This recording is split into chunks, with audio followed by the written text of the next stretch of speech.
नमस्ते बच्चों।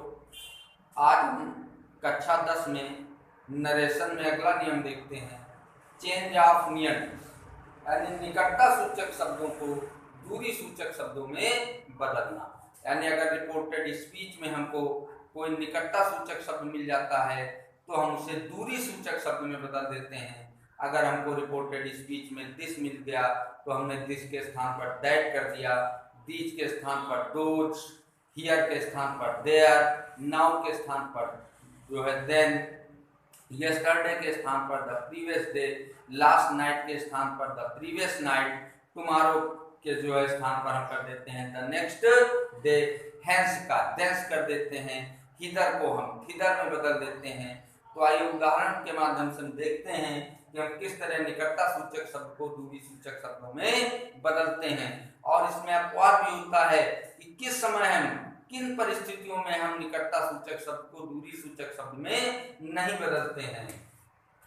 जैसे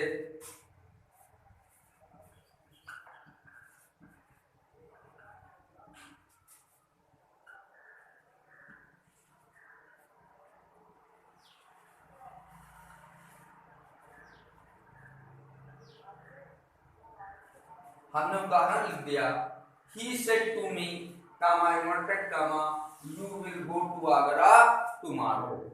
अब देखिए हमको रिपोर्टेड स्पीच में मिल गया टुमारो, तो अब हम जिसका इनडायरेक्ट बनाएंगे तो हम टुमारो मिला तो हम टुमारो के स्थान पर लिख देंगे द नेक्स्ट डे।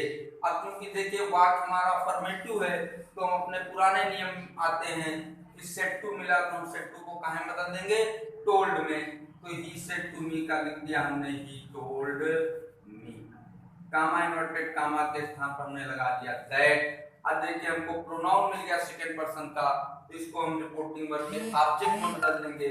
ऑब्जेक्ट हमारा मी लिखा हुआ है, यू यहाँ हमारा कर्ता है तो हमने मी में बदला। तो कर्ता जिस चीज को जिसमें बदलते हैं, यानी कर्ता कारक है, अगर जिसमें बदलेंगे तो कर्ता कारक के स्थान पर उसका हम कर्ता लिखेंगे। कर्म कारक है तो जिसमें बदलेंगे हम उसका कर्म कारक उस स्थान पर लिखेंगे। अगर संबंध कारक है तो उस स्थान पर उसका संबंध कारक लिखेंगे।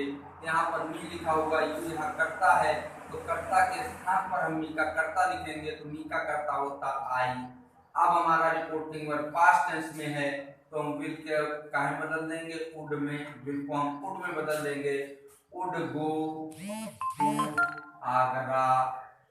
और टुमारो, टुमारो का हम लिख देंगे द नेक्स्ट डे, टुमारो का हो गया द नेक्स्ट डे। तो he told me that I would go to Agra, tomorrow का हो गया द नेक्स्ट डे। अगला उदाहरण एक और देखते हैं, जैसे लिख दिया the teacher said to me, the teacher said to me, comma inverted comma, you are playing cricket now। The teacher said to me, comma inverted comma, you are playing cricket now। तो the teacher said to me वाक्य affirmative है तो said to का हो गया told, तो हमने लिख दिया the teacher told me, comma inverted comma के स्थान पर that। अब में फिर सेकंड पर्सन का प्रोनाउन मिला, हमने आपने मी में बदल दिया, तो यू यहाँ करता है तो मी का करता हो गया आई। आर प्रेजेंट कंटीन्यूअस, इसको हम बदल देंगे पास्ट कंटीन्यूअस में, तो आई के साथ आता है वाज प्लेइंग क्रिकेट और नाउ का डे।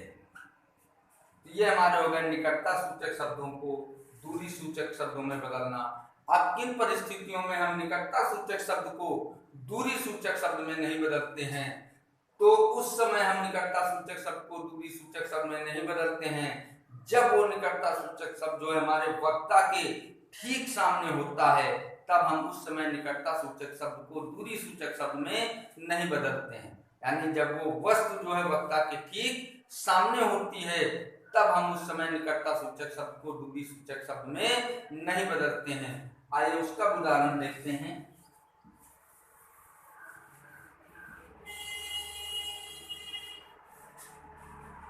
जैसे हमने लिख दिया Mohan said to Sohan, Mohan said to Sohan, comma inverted comma, this is my book.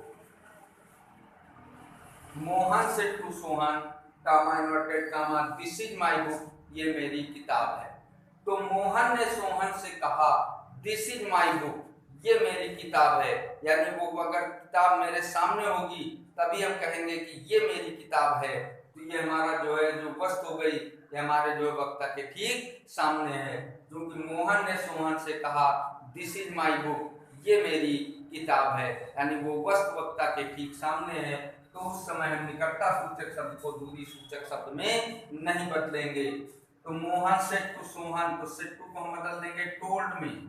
तो हम लिख देंगे Mohan told Sohan, comma inverted कामा के सामने लगा दिया दैट। अब हम यहाँ दिस का दैट नहीं करेंगे क्योंकि वो वस्तु वक्ता के ठीक सामने है। तो यहाँ दिस का दिस ही रहेगा और इसका हमारा क्या हो जाएगा वाज। अब माई देखो हमको फर्स्ट पर्सन का प्रोनाउन मिला, पजेसिव के संबंध कारक, सब्जेक्ट मोहन में बदल देंगे तो मोहन के लिए ही आएगा प्रोनाउन। तो माई संबंध कारक है तो ही का संबंध कारक क्या होता है हिज, यहाँ हिज लिख देंगे, हिज बुक। तो हमारा जैसे दिस हो गया, हियर हो गया, नाउ हो गया, ये उस समय निकटता सूचक शब्द में को दूरी सूचक शब्द में नहीं बदलते हैं जब वो वस्तु वक्ता के ठीक सामने होती है।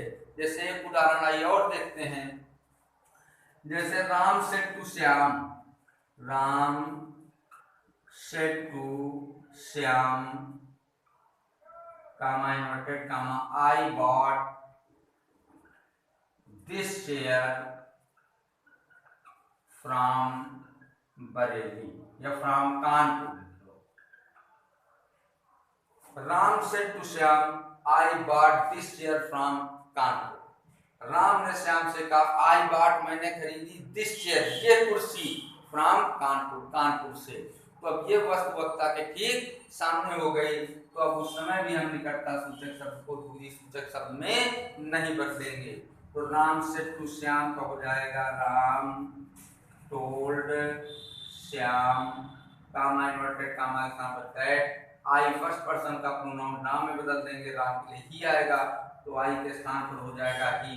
अब बाट, पास्ट इंडेफिनिट, बाई का सेकंड फॉर्म है बाट, तो पास्ट इंडेफिनिट बदलता है हमारा पास्ट परफेक्ट में। तो पास्ट परफेक्ट की सहायक क्रिया होती है तो हम हेड लगा देंगे, फिर हेड के साथ क्रिया का थर्ड फॉर्म, तो बाट का थर्ड फॉर्म बाट ही होता है।